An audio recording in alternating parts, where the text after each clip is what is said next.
Opinion HD की videos देखने के लिए हमारा चैनल सब्सक्राइब कीजिए और पेज को भी लाइक कीजिए ताकि आप हमारी आने वाली तमाम वीडियोस से बाखबर रह सकें। अस्सलाम वालेकुम, मैं हूं मोहम्मद बिलाल रफ़ीक। आज एक और नए वीलॉग के साथ आपकी खिदमत में हाजिर हूं। आज़ाद कश्मीर में वज़ारत उज़्मा के फ़ैसले के बाद सदारत के उम्मीदवार की तलाश जारी थी, वो भी मुख्तलिफ बातें चल रही हैं। साथ ही साथ अब काबीना का जो फ़ैसला हो रहा है वो हतमी मराहल में दाखिल हो रहा है, लेकिन काबीना में कौन कहाँ होगा, किसके पास कौन सी वजारत होगी, पहली मर्तबा देखने में आ रहा है कि जो मेंबरान असम्बली हैं वो ही बेखबर हैं कि क्या होगा। मेरी कुछ दो मेंबरान असम्बली से बात हुई तो वो अभी तक ताहाल बेखबर हैं कि क्या होगा। जबकि आज के वीलॉग में गुफ्तगू करूँगा कि कैबिनेट का फ़ैसला कौन कर रहा है। आज़ाद कश्मीर के जो काबीना के अरकान हैं उनकी नामजदगी का फ़ैसला क्या इमरान खान साहब कर रहे हैं, वफाकी वज़ीर अमूर कश्मीर अली अमीन गंडापुर कर रहे हैं, या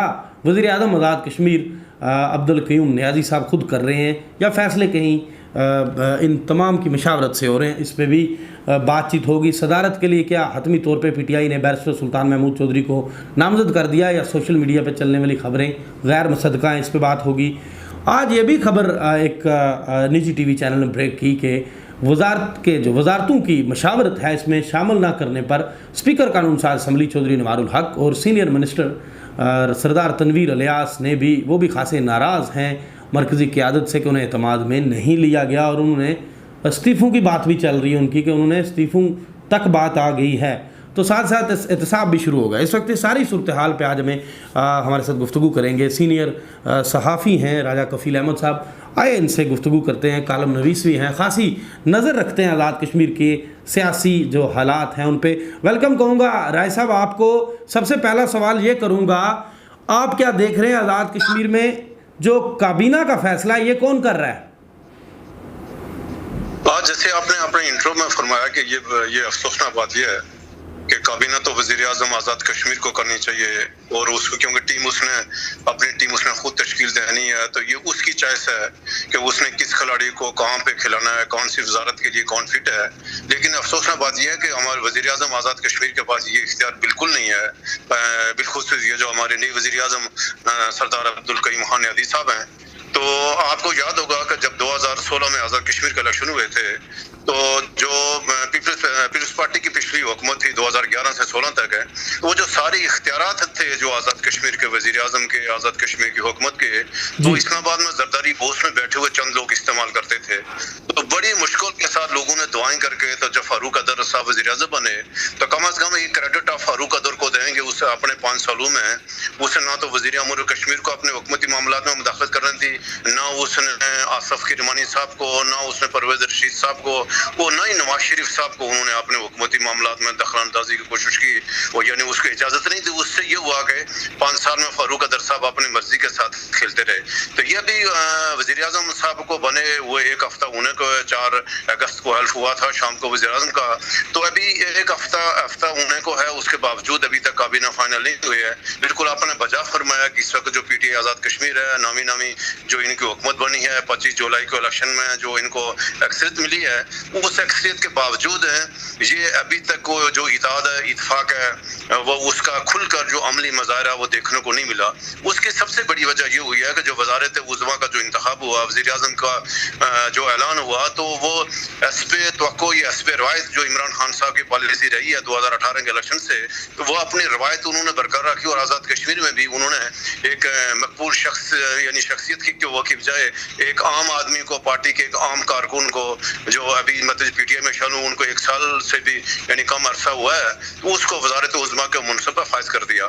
उसके बाद से बिल्कुल 2 यानी दड़े खुल के थे कि एक तो सरदार तनवीर साहब यानी वो भी हाल ही में वो एक्टिव हुआ आज़ाद कश्मीर की सियासत में, भरपूर वसाइल के साथ आए, और उनके भरपूर वसाइल के इस्तेमाल की वजह से ही जो मतलब जब पीटीआई को अक्सरियत मिली।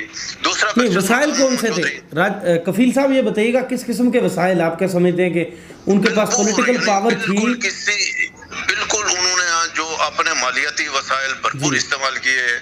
आज़ाद कश्मीर के तमाम मेंबरान तमाम हल्कों में जो मतलब जब पीटीआई के टिकट होल्डर थे उनको उन्होंने जो वसाइल फराहम किए, और उन्हीं के ये तो यानी इस वक्त क्योंकि कश्मीर काउंसिल के पैसे नहीं थे, कश्मीर काउंसिल के पास जो इख्तियार थे, मालियाती पावर नहीं थी, तो वज़ीर अमूर कश्मीर के पास सबसे बड़ा मसला था वो फंड कहाँ से लाएंगे, आज़ाद कश्मीर में अपनी पार्टी को कैसे जितवाएंगे। तो उनके पास तनवीर इलियास साहब आए, उन्होंने भरपूर मदद की, और इसमें कोई मुबालगा आ रहा नहीं है, कोई गलत बात नहीं है कि उन्होंने पीटीआई के यानी लोगों को वसाइल दिए, पैसे दिए, यानी जो उनके बस में था भरपूर उन्होंने जन वसाइल दिए, जिसकी वजह से पार्टी आगे आई आज।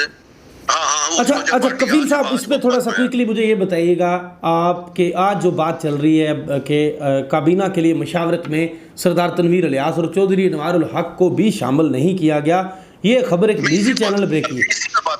मैं आपको थोड़ा सा इस पे आगाह कर रहा हूँ कि आज भी यानी गुज़श्ता रात को भी 2 इजलास हुए, बैरिस्टर सुल्तान साहब से मतलब अलग से लोगों ने मुलाकात की, तनवीर इलियास साहब से भी लोगों ने अलग जब मुलाकात की, जिसमें स्पीकर साहब भी शामिल थे।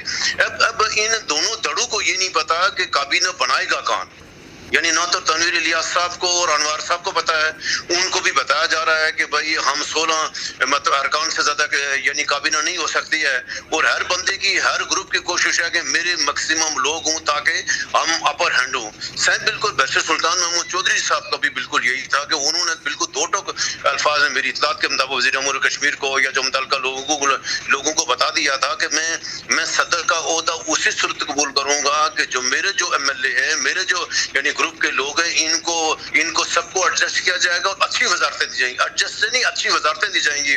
और वजारतों की तकसीम उनकी शर्त यही थी कि अगर वजारतों की तकसीम में इंसाफ हुआ तो मैं सदर का ओहदा लूंगा, और अगर इंसाफ ना हुआ तो मैं बिल्कुल सदर का ओहदा नहीं लूँ। और उनको यकीन दहानी कराई गई थी कि वजारतों की तकसीम में इंसाफ होगा, सबको बराबर जो है ना हक मिलेगा।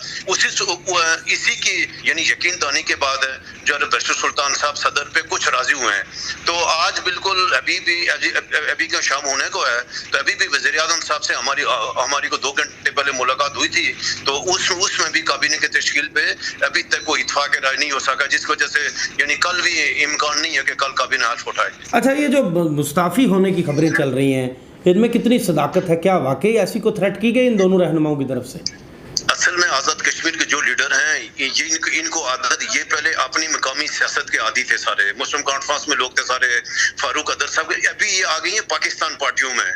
इनको तो अभी अंदाजा नहीं है कि इनके साथ होगा क्या। जैसे मैंने आपको कहा कि 2011 से 2016 में जो आज़ाद कश्मीर पीपल्स पार्टी की हुकूमत, ये क्लर्क का भी तबादला या उसकी तकर्री जरदारी हो उसकी इजाजत से बगैर नहीं हो सकती थी। आपको याद होगा कि सेक्रेटरी जाकर हाजिरियां लगाते थे, उनको जो पता था कि असल वज़ीर आज़म तो यानी मुजफ्फराबाद नहीं बल्कि जरदारी होश बैठा हुआ था, तो हमारे सेक्रेटरी जाकर जरदारी होश पहुंचे शुरू हुए थे कि जो यानी जिसको आशीर्वाद होती थी जरदारी होश की अच्छी वजारत का सेक्रेटरी बन जाता था।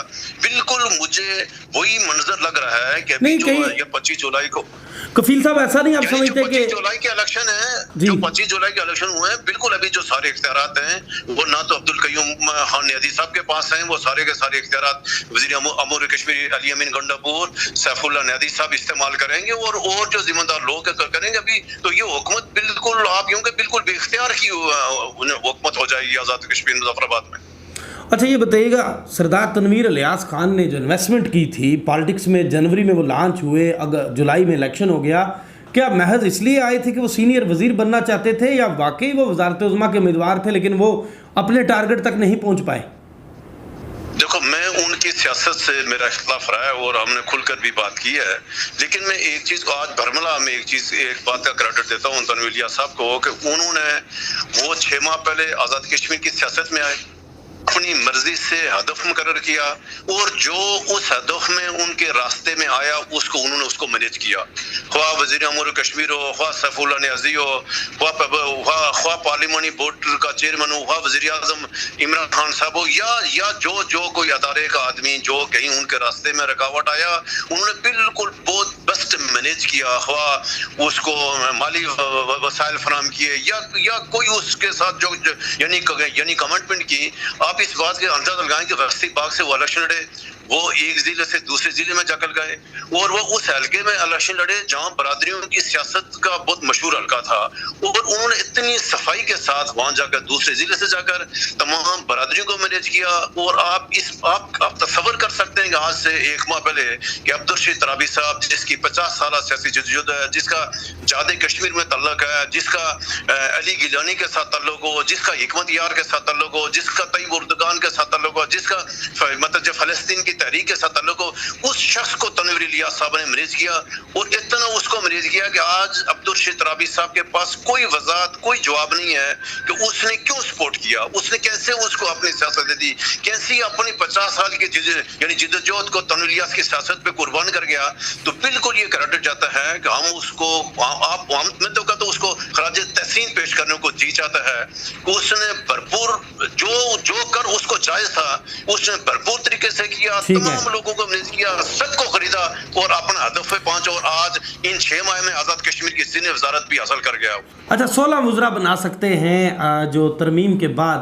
अब ये बताइएगा, ये 2/3 अक्सरियत तो इनके पास नहीं है, अब ये कोई कानून साजी तो अकेले नहीं कर सकते, इन्हें किसी को साथ मिलाना पड़ेगा। यानी नून लीग भी साथ मिलके वो अददी अक्सरियत नहीं दे सकती, पीपल्स पार्टी साथ मिलेगी तो काम चलेगा, अगर कोई ये करना चाहते हैं छेड़छाड़।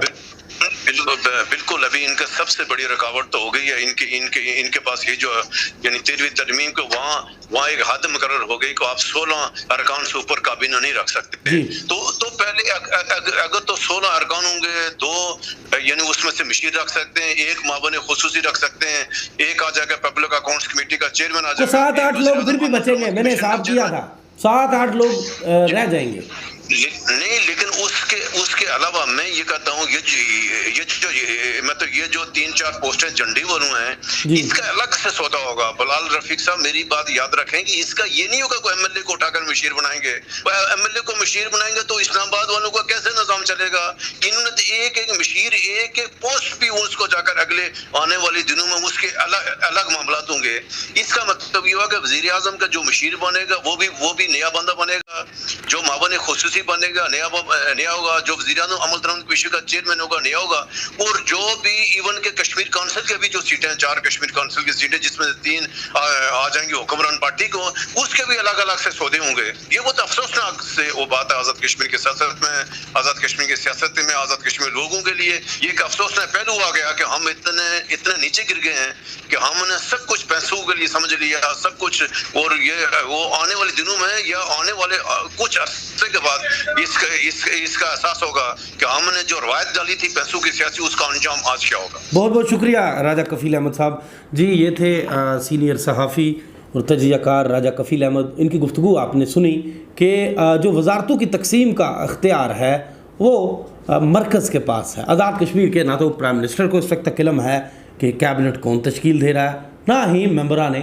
असम्बली को। इसी के साथ मुझे दीजिए इजाज़त। अल्लाह हाफिज़। You are watching Opinion HD.